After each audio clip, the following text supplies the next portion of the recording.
The hall was thick with the smell of sweat and aftershave, and the oil that clung to recently cleaned 9mm Brownings, Glock semi-automatic pistols, Heckler & Koch MP5 carbines.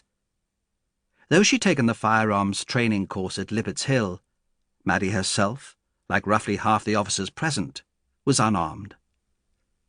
"All this for one bloke," Draper said. This time Maddy didn't even bother to nod. She could sense the fear coming off Draper's body, read it in his eyes. From his position near the door, the superintendent cast an eye across the hall, then spoke to Maurice Repton, his DCI. Repton smiled and checked his watch.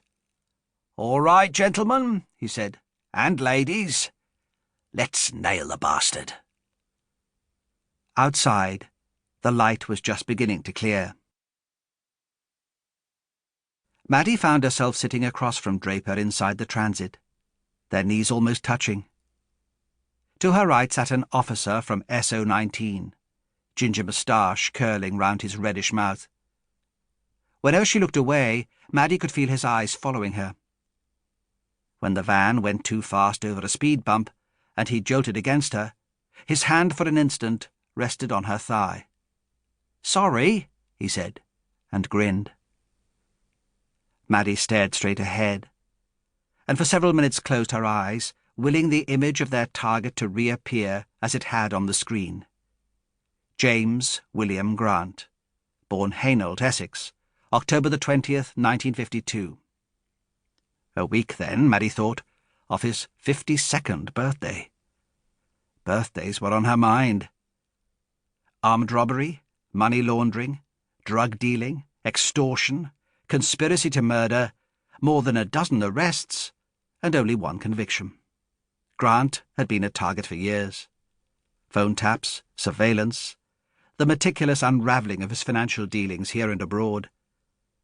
The closer they got, the more likely it was that Grant would catch wind and flee somewhere the extradition laws rendered him virtually untouchable.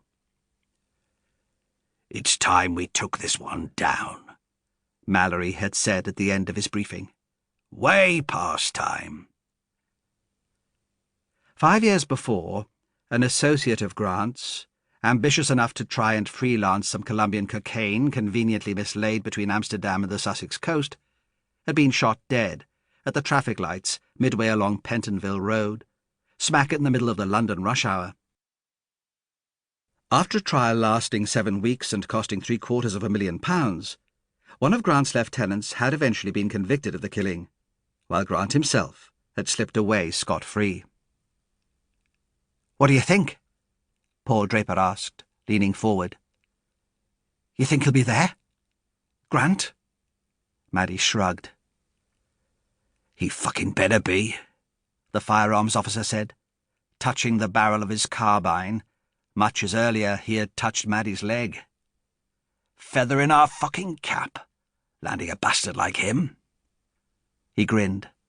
"All I hope is, he don't bottle out and give it up, come walking out with his hands behind his fucking head." As the transit veered left off Liverpool Road, someone towards the rear of the van started humming tunelessly. Heads turned sharply in his direction, and he ceased as abruptly as he'd begun. Sweat gathered in the palms of Maddy's hands. "There pretty soon," Draper said, to nobody in particular. "Gotta be." Conscious that the man next to her was staring more openly, Maddy turned to face him. "What?" she said. "What?"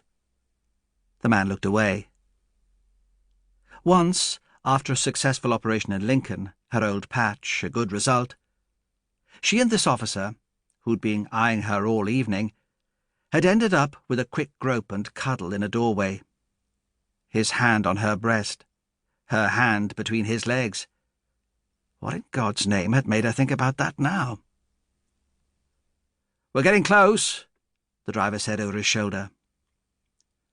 One side of York Way was derelict, half hidden behind blackened walls and wire fencing.